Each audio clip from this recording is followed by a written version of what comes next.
guys, welcome back to Night Call Part 4. In the last part we bested Xenofex, and in this part, who knows? Let's get into it. A to start. Syncing data. Okay, continue. So we're still at night 2 right now, which I'm surprised because, oh my god, that game board battle with Xenofex was so intensely long. Wow. You open one eye, someone flushes the toilet and you hear the pipe shake. One of them runs under your bed. You find the sound calming. You get up quickly, and a few minutes later you're outside of your studio. Still night 2. Yeah, that's what I thought. I guess every time you reload into the game they give you a little waking up sequence. You know, the killer could be a girl. We always assume that the killers are guys, but it could be a girl. We still have a ton of gas. I think I want to pick up this guy. I guess everyone in hoodies looks sketchy. A cyclist runs a red light in front of you. It's one of those bike couriers. Melchior de Rocas. Okay. The next passenger gets in your cab like an old man returning to his armchair, all grunts and groans. After what seems like several minutes, he settles himself in and delicately fastens the belt across his chest. Looking in the mirror, you notice the man's age with surprise. He can't be older than 25. Howdy, you get the address right? Palais de Congrès? Bingo, let's roll, dude. You smile to yourself and turn the key in the ignition. After a few moments of silence, you hear your passenger moaning softly to himself, apparently in pain. Good night? You see a smile beneath his hood. Define good.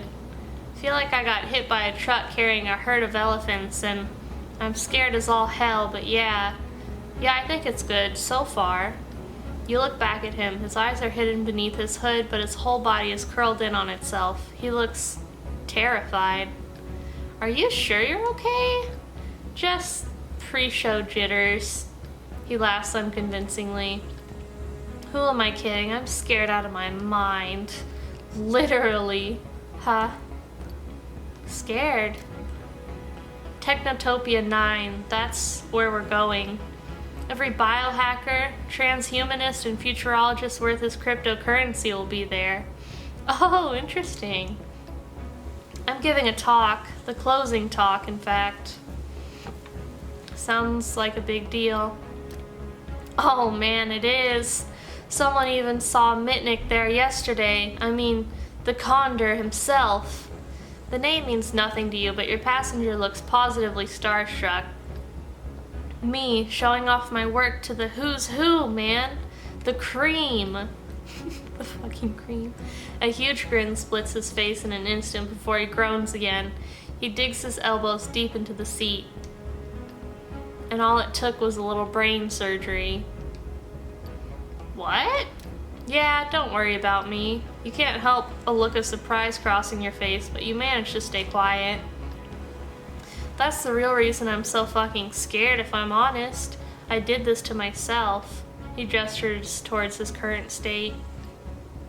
Designed a new kind of brain implant, one that can access everything. The unlimited learning potential of the metaweb, a mind gate between my brain and the cloud. Why does this sound like a new movie for Limitless? The cloud? You got one of those smart speakers? No. But you're aware of the concept, machine learning, the Internet of Things? More or less. He jabs a finger at you. That. You make a turn and see the lights of the conference center. The problem is, he dips into silence for a second. Have you ever felt like, I don't know, you hear his teeth clicking like he's weighing something up? Have you ever felt there's something else in the darkness behind your eyes? Some voice telling you what to do? Sometimes. That night with Aid, that one very specific minute, how it felt like you were just going through the motions while something else was at the wheel, telling her to call the cops, telling her to lock herself up in the bedroom, telling her to follow your lead. Sometimes instinct takes over, guides our hands. Instinct, right. It's just that since the operation, I started seeing. He leans forward and his hood falls from his face. I don't think I'm alone in here anymore. A jagged track mark of a scar winds across his hairline, but his eyes really scare you. One is completely dark, pupil brown. The other is milky white. The figure unfastens itself and exits in one fluid movement. You watch it disappear into the crowd before turning the key and driving away.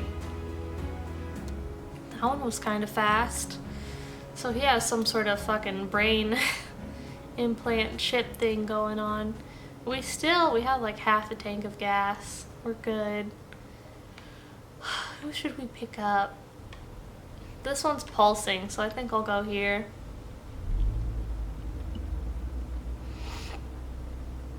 Making our way downtown, driving fast, get inside my taxi cab. Da, da, da.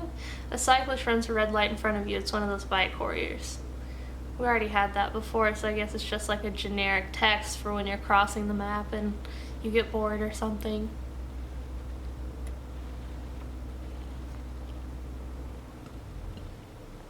Claudia Campos. Was she one of our suspects? You pick up your next passenger in front of the Paris office of the medical examiner, the morgue. When she gets in, you are surprised. How can she be a suspect? Okay, she is one of them. Her face, beautiful and soft, doesn't go with her clothing, her style, or her attitude. She gives you her address and you start driving. Her voice is dry, frank, and she has an accent you have trouble determining. South American, maybe. I don't know how to do that. She seems far away, lost in thought. A few seconds go by and she still hasn't taken so much as a look at you. Everything okay? She almost jumps out of her seat and looks like she wants to disappear.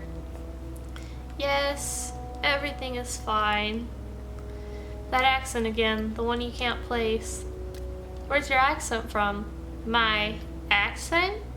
She raises her head, surprised by your question. Argentina. It must be breathtaking. Yes, it's quite beautiful. I don't know, I'm gonna make her sound like that, I guess. She takes a pause. Although it's been years since I've been back. That's a shame. She starts to say something but corrects herself and finally in a soft voice says, Yes, it is a shame. A sad smile runs across her face like a shooting star.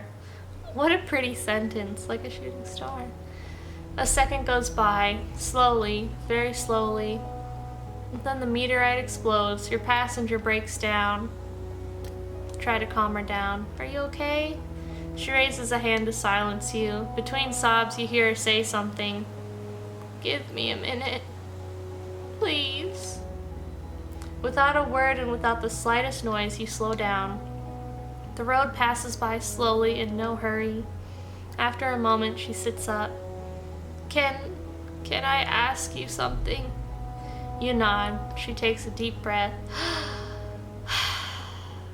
This may seem like a ridiculous question, or at least a stupid one. Actually, it's completely stupid. You give her an encouraging smile. But I'd like you to hit on me. Whoa, what a turn. What? She blushes and immediately follows up. What the fuck does that mean? Oh, is she insecure? I mean, not for real, just for play. Like we're at a bar, like you want to buy me a drink. She shakes her head. Forget it, it's stupid. Totally stupid. Except, sure. A moment of silence. She seems surprised. That's so funny. Really? Yes. You don't mind. I thought you would refuse. I just have a few rules, if you don't mind.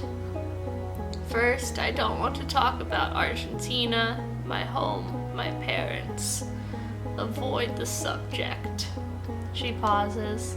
Does that work for you? I don't know why I'm making her sound like an 80-year-old smoker, but I'm not good at accents, sorry. You nod. Good. Second, I don't want to talk about work. I'm a medical examiner. Do you know what that is? Yeah. I cut open dead bodies. I take out bullets, tumors, cirrhosis-filled livers.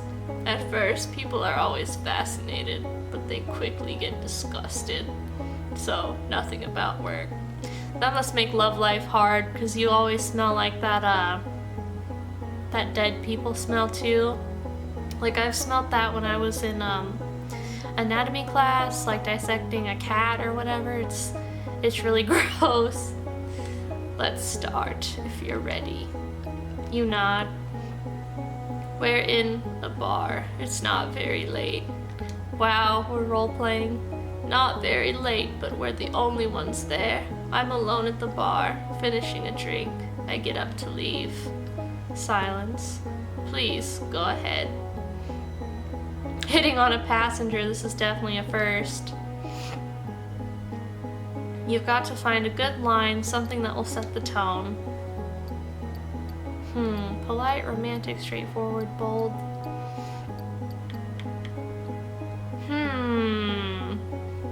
I wanna be bold. I like people who drink alone. They always seem so confident. She giggles. It's often just for show. Her voice is softer, her accent stronger. Confidence is always just a facade. True. She sits up a little and points to the imaginary bar next to her. Buy me a drink. Of course. How about a little game? You look like a whiskey man to me. Something strong, yet quite subtle. She tucks a bit of hair behind her ear. I could be mistaken, of course. And what about me? What is my kind of drink? She rolls the R on the last word. What is my kind of drink?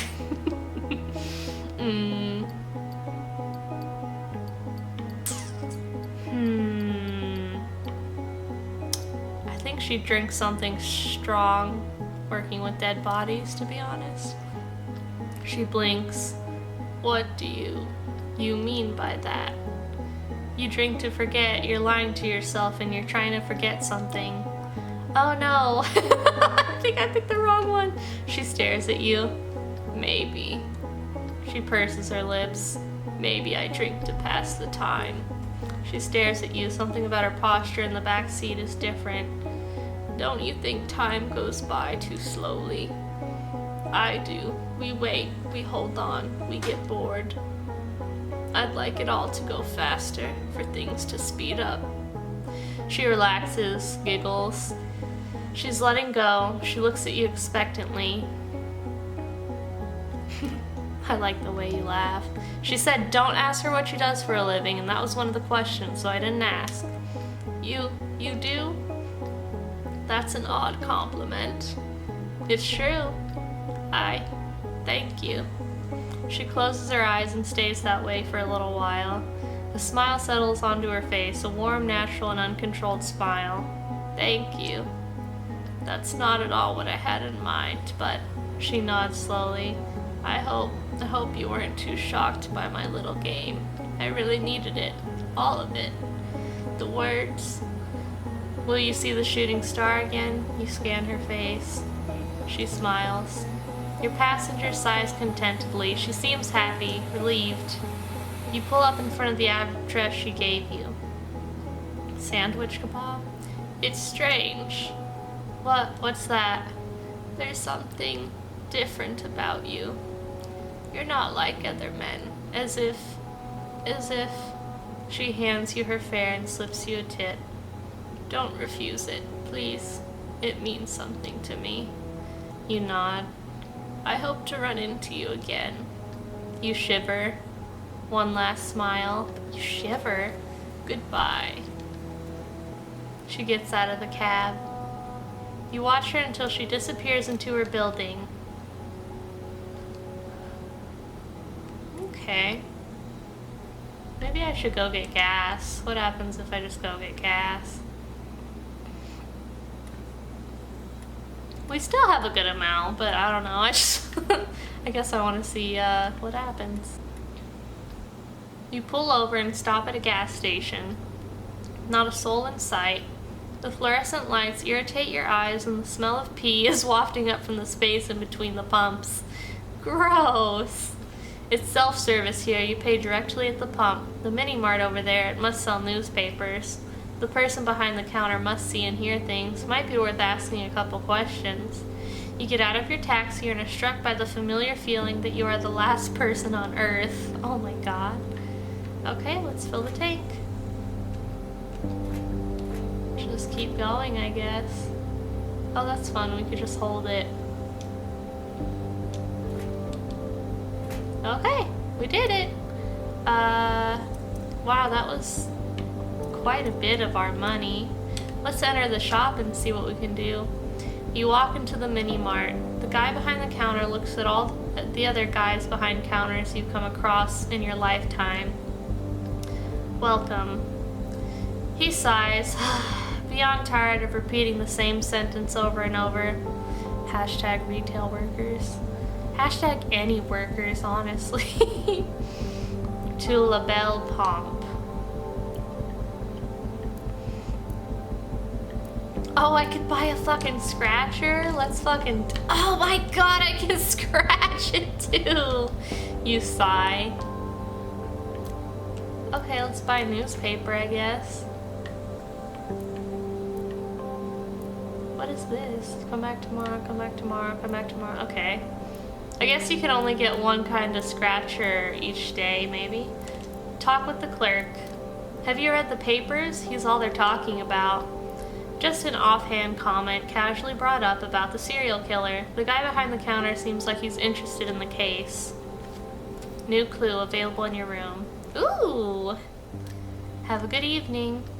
The cold welcomes you outside and quickly makes you forget the clerk's unpleasant tone. Okay. Leave the gas station. You get into your taxi and drive away. That's productive, I feel like. Look at all the people popping up. Oh, this guy looks fun. Or dangerous or something. I think I just like his man bun. Anyway, I'm going to end it there, you guys. Thank you so much for watching part 4, and I will see you next time. Bye!